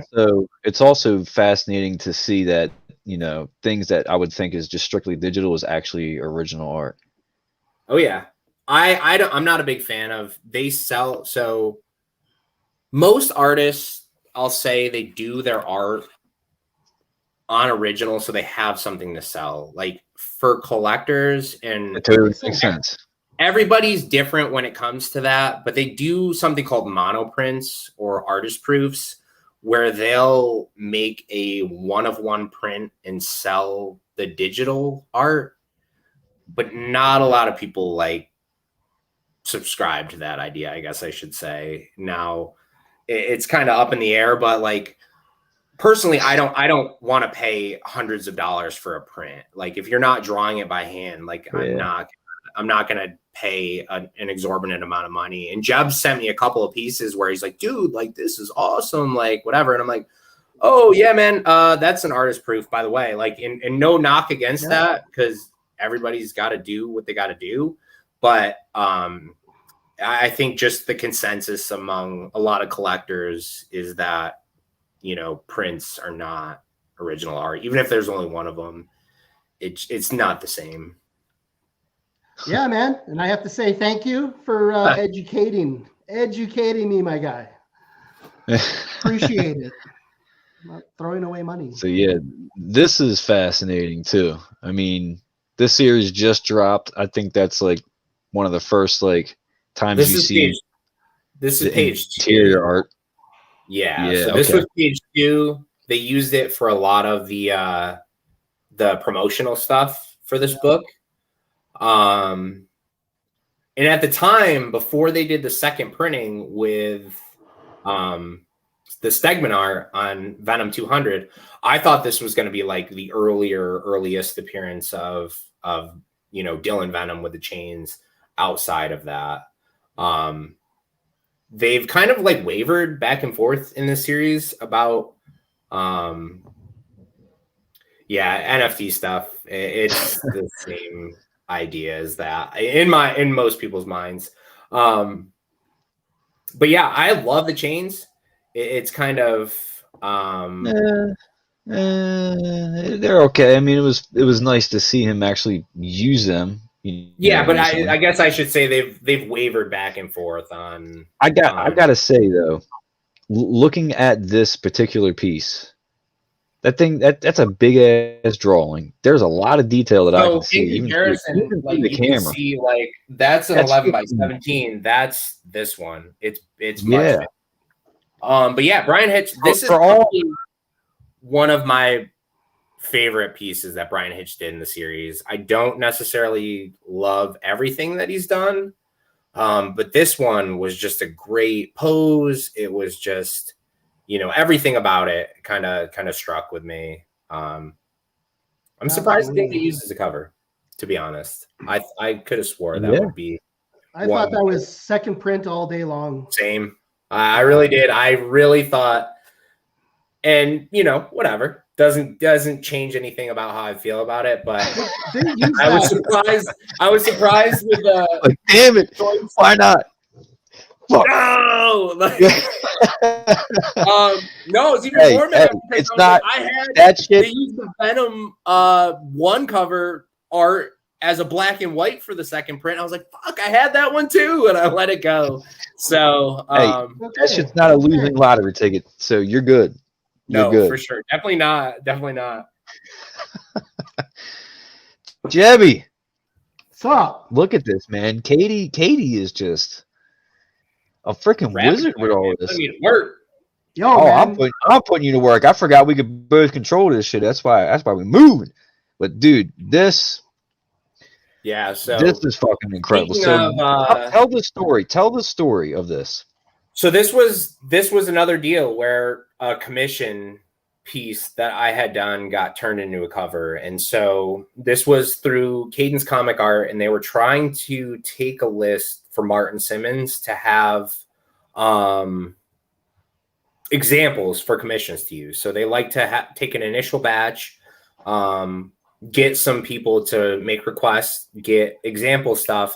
And then when they open up a bigger list, they can say, like, here's what they will do. This is, they claim it's cover quality. And in my case, it absolutely was cover quality, because not even, I would immediately say 4 days after, 5 days after, something like that, I got this. I got a message saying, like, hey, by the way, they're going to use this as a cover. And he pissed his pants. Yeah, he pissed his pants. You should have. I did piss my pants a little bit. It was a little piss. He peed his pants for sure. Yeah, it was a happy pee. He was so happy. I shaved my balls for it, Jeb. I was so happy to shave my balls. Yeah. But yeah, I could not believe it. And actually, there was four pieces that were taken for this commission list. One of which is a Department of Truth with the woman in the red dress, like holding up a pyramid kind of deal. That's also becoming a cover. So 50% of the Simmonds commissions out of 2 of the 4 are covers. I really like the way that looks. It's like airbrush. It's like ghostly. This is one that I saw and they gave it to me. I'm like, this is a print, right? Like, this isn't the thing. They're like, no, that's it. I was like, oh my God, it looks too clean. But he used airbrush. He used, and he's big on like scraping the paint off of it to create like effects. Like, this guy is he layers the shit out of his work, man. He's probably one of the best artists that is going right now. Everything he does for that one book, Department of Truth. Yeah, read that. He's the co-creator. God, it's so wordy. Wordy? Man, I gotta read comics to a lot of reading. Art. That's a lot of reading in that damn series. I don't know all them words. Now words, I'm just I don't know a slow Canadian boy. I don't know a cat. Can you put up cat? Here is a and it's funny because I'm on Twitter very, very, very lightly. And I saw somebody flaming my piece of art on Twitter for not having the logo. And I had not even noticed it initially, but somebody was like shitting on this. They're like, I've always looked at it as like the interpretation from the movie. Yeah, and that's kind of, I didn't even notice it, to be honest. I just thought I noticed it right off bat. I think I said something to Jeb and Kate a while ago. Like, oh, they went with the Venom movie look. Yeah, and this doesn't look anything like the movie, though, to me. He doesn't have hand emblems and he doesn't have the spider emblem. It's just the basic thing. Yeah, and so just aside from all that, I just love the art. Like, he uses a lot of like zip tones and stuff like that. This is getting sick of people by Manna to the video or to the damn movie. People, Ultimate Venom came out before the damn movie. People, it's Ultimate Venom. There we go. That's what we're gonna call it. It's Ultimate Venom. All right, yeah, you got me, Jeb. Yeah, Son of a bitch. God, Son of damn a it, bitch. Jeff. I'm sorry. I just revealed to everybody. I secretly fucking love this movie. But nah, Francesco Manna. Dude, that's clean because that's killing it. another one that He's doing I would have assumed that this is digital art. I would yeah, have he's really doing assumed that. the Carnage series right now Yeah, as well. man. So he's doing Dude. the Carnage book at the moment. That's ongoing. Bravo. The Carnage series. Yeah. Bravo. Yo, I really like his Kelsey, art. did you get any art from that? I can't say. I'm sworn to secrecy. Inside joke, no. I don't know. I'll post it online eventually, maybe. If I did or didn't get it. Oh man. So this is the Savage Avengers issue. Which one is this? All the info. Issue 1. Let me jump back to it real quick. Artist Miko Suiyan, and I probably said his last name wrong. I've been saying name the whole time, but that's No, I'm pretty sure that's how I say it as well. that's pretty wild.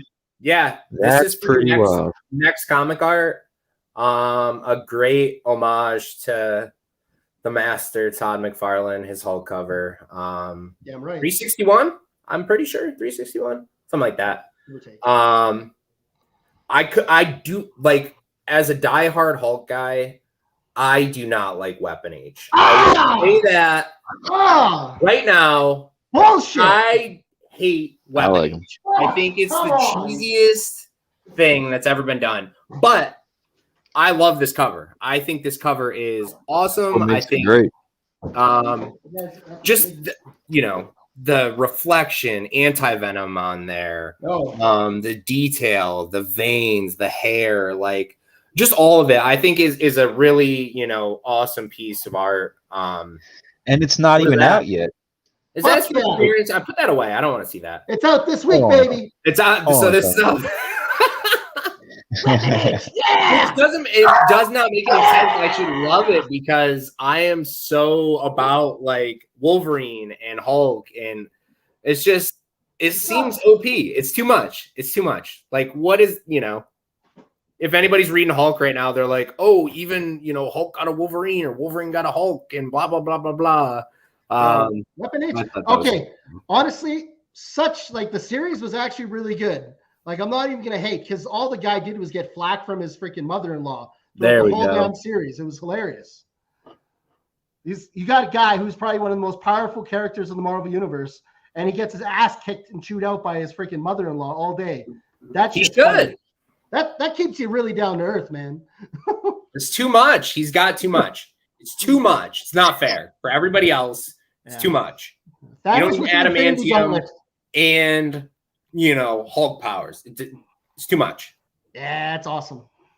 Who the fuck don't love that? I mean, I enjoy it. I drew that character one time, and it was like, this is cool. It's not that bad. Yeah, it's cheesy. It is what it is. But I mean, like honest, we had a lot of mashup characters that year, guys. A lot of mashup characters. Oh, for sure. What's this? Speaking of Angel Medina, great. Man, these are so fucking cool. Yeah, my God, Katie, I know. After talking to you earlier, I always wanted to ask you if I could get like a scan of one of them so I could color it just for fun, like on my on Procreate. But I totally respect. Don't do high edge scans, but Angel is going to be selling prints of Auntie. If you find him at a show, you could buy a copy of my original. It's anti-venom. Are you getting a cut? Oh, yeah. I hope. No. No. Oh hell no. He's like, we starving artists. Getting it cut? What does that mean? Getting a cut. Like you get a cut of the sales. Muchos dineros. Yeah. Nah. No. It doesn't work like that. So speaking of that, and if I can touch on that with the artist piece, if you're interested in buying original art and these people are not repped, buy it directly from the artist if you can. Like it doesn't, the money doesn't go to someone else. It's not usually a big upcharge. So I would recommend, if you are interested in buying art from an artist, reach out to them directly and see what they say. They may say, nah, like this is how you need to go about it. Yeah. I am repped by Felix Comic Art, or I am repped by, you know, Caden's Comic Art, or whatever. There's reps, you know, and then when that happens, you can go through that route. But I am so a big proponent of giving money to these people that create the stuff that you love. Like they can't keep doing it. You know, I've talked to so many people at conventions and whatever else, and they're like, it's not, we're not millionaires. You know, you might think that it's a glorious life, like grinding out comic books at the table. It's not, like, and they're probably just making it by. So that if I give anything in any information for anybody who's looking to potentially buy art or get into this, chat me. I will gladly kind of give you whatever information you might need. But also, like, get it from the artist. Like, give them the money. They deserve it. They made it. They make the stuff that you love happen. So absolutely. And I feel that. Yeah, I mean, what else are you gonna do? Like, these guys are the, and I tell creators every time I talk to them, I'm like, thank you. You make this stuff that makes me and so many other people so happy. Like, I can't tell you guys enough how much joy you bring to yeah, I guess so. I really haven't had that experience with artists without reps. And again, I guess that's how motivated they are to make some money. So if you get a guy that's looking to make a buck, they're going to get back to you, and they're going to want to, like, get your PayPal invoice ASAP. So Hitch in like hours, not even hours. Hitch is like, and there's another cover up, and there's another freaking cover up, and there's another cover up. Buy my now shit. When it comes to paying them and having the art sent to you, that can vary sometimes, but for the most part, like, reach out to artists. You know, they're usually great to talk to. Like, I love talking to Hots. He's always super nice, and he's always like cool. And I'm like, hey, you should try this and this. And he's like, actually, I'm doing a book like that soon. And I'm just like, man, I love that guy. That's sweet. Nice. So this is Clayton Crain. I commissioned him at a local Comic Con back in 2014. So that's something I had done by him. That's what makes it even cooler. You've had that for a while. Yeah, that's respect. A fantastic piece. He put some work on his sketch stuff with his thumbprint. I don't know if you can see that. That's his cool. That's cool. That's different. I haven't seen that before. Yeah, I've seen it on a couple of his like sketch commissions that he'll do the thumbprint, but you can't make out what it is. It just looks like a smudge. He needs to do it in blood. In blood. Hey, yeah, I think that was one of the signature options I saw on his most recent signing thing. It was like a murder signature. I'll mushroom stamp your piece for an extra $50, like whatever. Yo, funny story. And I know this doesn't really. Where are you gonna go with this, Jeff? A mushroom stamp transition. All right. Funny story. But anyone Kiss fans? Oh yeah, they put their blood. They put their blood in the comic. Yeah, David Bowie. Yeah, Kiss literally put their blood in the ink when they drew the comic. They're like their 1970 whatever comic it was. Yeah, I knew about that. That was interesting because they mixed the blood with the ink that they made the comic with. Yeah, that's just some cool knowledge if people didn't know that.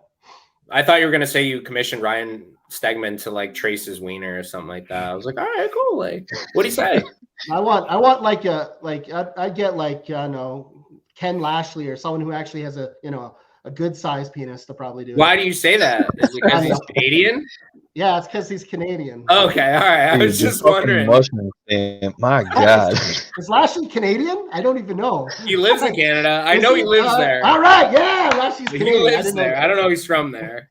80, run the program with all this. Do explain what we are showing here. We're pretty much showing off, at least I'm assuming, all the artists that you've shown their work, and this is published work that you're showing. Man, Katie has such cool shit. Well, this is another commission from Paulo Siqueira. Josh. Where the hell's your gloves? Oh, a spaghetti back. Yeah, man. Nah, I've fucking always love been it, a fan of Eddie. Eddie Toxin was Hell one yeah, of the best. Man. Broxton. Broxton was Broxton for badass. life. Yo, where's your No, gloves, that's fantastic. Katie? Like that deserves a cover all its own, I think. Katie, where's your gloves? There's fingerprints and shit. Yeah. I lost them up your mom. Oh shit! Oh, that's gross. Love you. Oh man. Jeez. Oh gosh. Oh yeah, first Neighbors exactly. We already looked at outside that one, moving, so they're we'll like skip it. making all kinds of noise. So Oh, Scottie. I apologize if you hear that. So Scottie does daily sketches, and this is one of them from 2018. Yeah, that's badass. I got this through Felix, but he has since gone to solo, so you can get it directly from him from his site now. Did you guys see that Ghost Rider on a skateboard? Do you know how much that sold for? But No, dude, not God bless Scottie Young. Look at that. Yo, wow, you know stuff. Look at that. 6,000. He has, Oh wait, he has if it wasn't a daily, mastered his craft, man. one of those he dropped the Ghost Rider. He had a cover drop recently, and one of them went for 6K.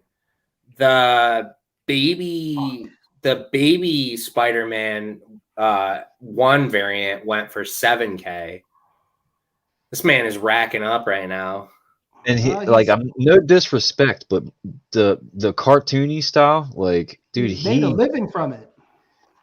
And he's the fucking master. It's like he is on top of his fucking game because of that baby style. And like if you look at his original art, like what Katie just showed, it was this tiny little and that was it. That's one of his daily sketches. A lot of his dailies are like that. They're just this little sketch of whatever character he feels like drawing that day. Is incredible. I love that it's on mushrooms. That's really fucking sweet. I like this centerpiece right here. Everything's this legal in is Canada. by Bea Jackson. I got something kind of like. Oh, never mind. She isn't really a Marvel artist. She does mostly children's books. If you look through her Instagram, which is linked down with all the other artists, but she commissioned and did this for me. She doesn't do a lot of physical drawing because she's a digital artist, but I did convince her to do this for me. Oh, Get that real quick. That thing is so cool. Yeah, that's awesome. There's so much detail in that pictures of it in her Instagram. You can see a little better. I love the stained glass windows with all the characters. That's an incredible touch to it. Like, that's awesome. That is sick. Spidey chasing him down. Doesn't get much better than that. Nope. Yeah, she knocked it out of the park. To the Bravo. Guys, I hate Ramos. I like Ramos. I really like that Ramos centerpiece. That's his own thing. Yeah, that's her. I'll put it back up for a second. I got a Ramos piece recently with a little Spidey on it. She's working on a personal project, and that centerpiece is White Death, and then there's a Black Death. So that's a pretty side of Death, and then like the dark, kind of gritty side of Death. Yeah, that's fucking dope. Yo, you drinking some of that weak ass beer? Yeah, I know about your American weak ass beer. All right, well, I can't. I'm from New York, bro. We can't get Labatt down here anymore. We can't. They don't export that. Yeah, you shouldn't go on. You shouldn't go on live showing that off, Kelsey. It's moose piss. You hide that like this. You drink it like this. I turned the label around so y'all wouldn't even. Oh God, it's okay. We know it's basically water. Well, look, this episode sponsored by Bud Light. Thank you very much.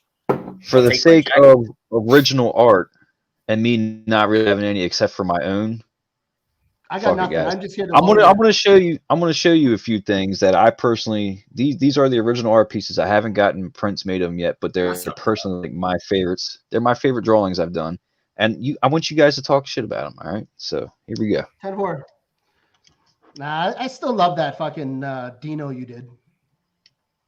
Yeah, man. Dino. I mean, I like we talked about anything with skulls is like that's it. That's what we need is more like we can't pretend like these people are not like, especially Carnage, just murdering people.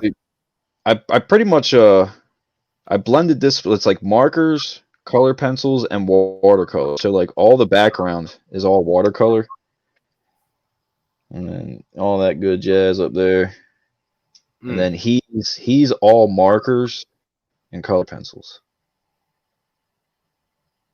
I saw you doing something recently, like with a sketch you had started on Procreate, and then you kind of like flipped it and went back around, and it turned out into something completely different. I thought that was kind of cool.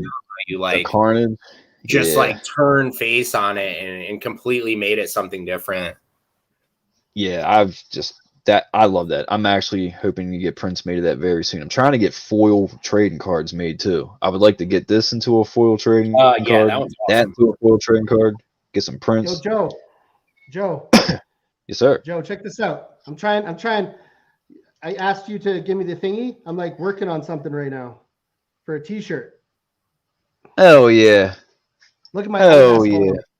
So I'm working on. My buddy's working on doing some T-shirts to see what can happen. It's nice to see the first iPhone that ever was made too. That's cool. Yo, I basically can throw this at someone and it will throw them. It's so heavy.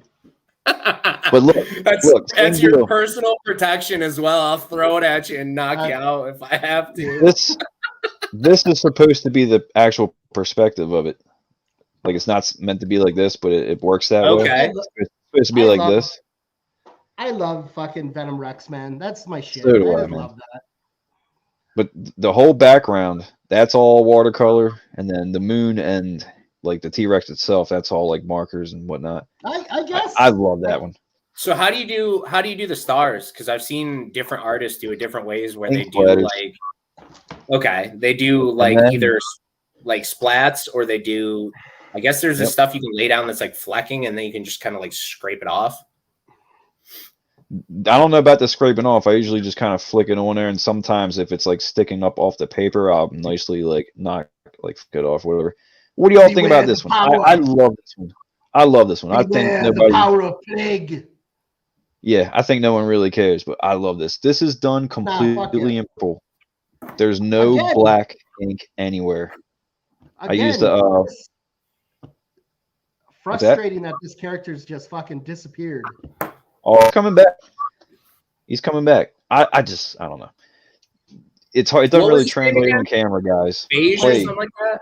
Plague. Cortland Cassidy. Cortland Cassidy, the direct descendant of Cletus. And then this one right here. This was just descendant, right? Cletus is his descendant. Yeah. Pappy. So I was just. Cletus is fucking dust. Yeah, that's awesome, man. I like that. I love that one too. That was a cool one. This one was just me testing watercolor on some like random stuff, and then it turned into something. I redid it, but I like the way that this came out. I do have prints of them, like comic book sized. I think when they have the tendrils coming off of like the black part of the body, I think having it come off the eyes too makes sense because it's it's all like goop. So I think that's cool. Eddie's wallet, I just got the iPod Nano. They just discontinued the last iPod. we just got in Canada, the iPod Nano. Yo, can I show off my only piece of OA? This is Jeb's favorite. Yeah, I love that one, man. My self-portrait. God, what a douchebag I am. Yeah, let's see it. Oh, let's get my little. Yeah. Let's get that bad boy up there. Yeah. The Gorkum. That's all I got, folks. This is my first ever commission that I ever got by Mr. Gorkum Demir. Dude, that's a fucking awesome piece to have. 9.8. I'm just happy this fucking thing turned out damn near perfect. Hold it closer. Turned out perfect. Smack me in the face with it. Punch me right in the fucking face with it. Dude, that is clean. His art is incredible. Like the eyeballs and everything, like it's like 3D almost. Like he killed this, man. Like I couldn't have possibly asked for a better piece than when I got this. I was so ecstatic that my first commission came back in 9/8, and then I was just like, I'm all in. Just let's get this done. And this bad boy came all the way from Turkey. Fuck yeah. Yeah, buddy. Anyway. You're like Canada and Turkey are pretty much next to each other, I think. If I know my world You're on history glue. correctly. You're on fucking glue. Oh, look at my gut. Well, shit, guys. We are at an hour and 53 minutes. I greatly appreciate all y'all's time.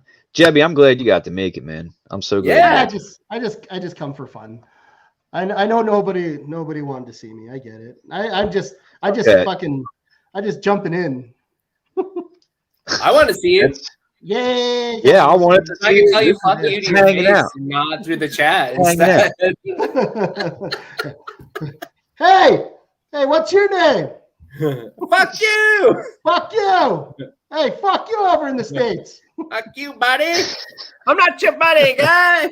Fuck you guys. Yeah. Your guy, buddy! Buddy. I always think about that South Park movie where the guy stands up the drum and he's like, "Fuck Canada." Always want to clip that and send it to Jeb.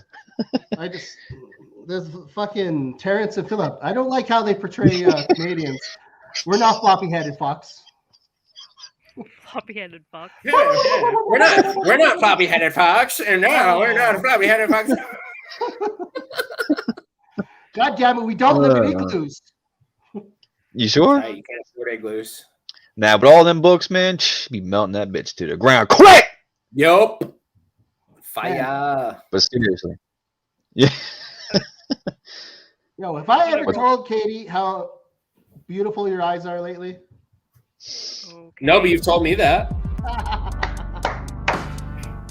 Yeah. Anybody who has questions about art, hit me up. I will gladly share anything I know about it. So Anyone I really has enjoy questions talking, about art? chatting art with y'all. Talk to Kelsey. Yes. Yep. He's not dumb. I gotta add you in. Everything Smart. got messed up. Everything got messed up Smart in the game, shit. Jebby. Yo, Yeah, he is smart. He knows his shit with the original art. So I'll make sure your link's in here. Jeb, I'm gonna put your link in here. And follow everybody on Instagram. You all know the deal. Like for real. everybody knows. All you guys. Y'all If don't you know not- me by now. I'm the fucking loud guy. Oh, we from know. Canada. Hey? You floppy headed fuck. I Yo, appreciate everybody coming to hang out. Yo, and don't forget, sometime next week, folks, the fucking What's that? Savage Avengers and Venom Lethal Protector #2. There Gotta you go. review that shit. There you go. Yeah, we'll get on that as soon as we can. And that's what's fascinating, Kelsey, that you already have original artwork from a series that hasn't even hit shelves yet. Bravo. Oh yeah. Thank Not you the first for time. showing all that. Happened before, for sure. Thank you That's for sweet, showing man. all that stuff. Katie, thank you for just everything, man. Like this video, she spent so much, just for everybody at home to know, she spent so much time working on this video, and I wasn't exactly sure what to expect, but this is impressive. Bravo. It's okay, Mike Hex. I just make 20 times more. That's fine. I might pay 20 times more, but I'll make 20 times more. It's good. Huh. But hey, if you pricks aren't doing anything after this, once we cut it off, if you want to hang out some more, I'm down. Yo, Everybody else? I gotta open these bad boys up. What's that, the Walmarts? Oh my god, I got so many. How fast can you open them up? Nah, we'll do it next week. It's fine. Right on. Today's not the day. Anyway, we can keep hanging out on here afterwards, but everybody else, you don't gotta go home. But you gotta get the fuck out of here. Y'all have a good night. See you the next time. Peace. Thanks for tuning in.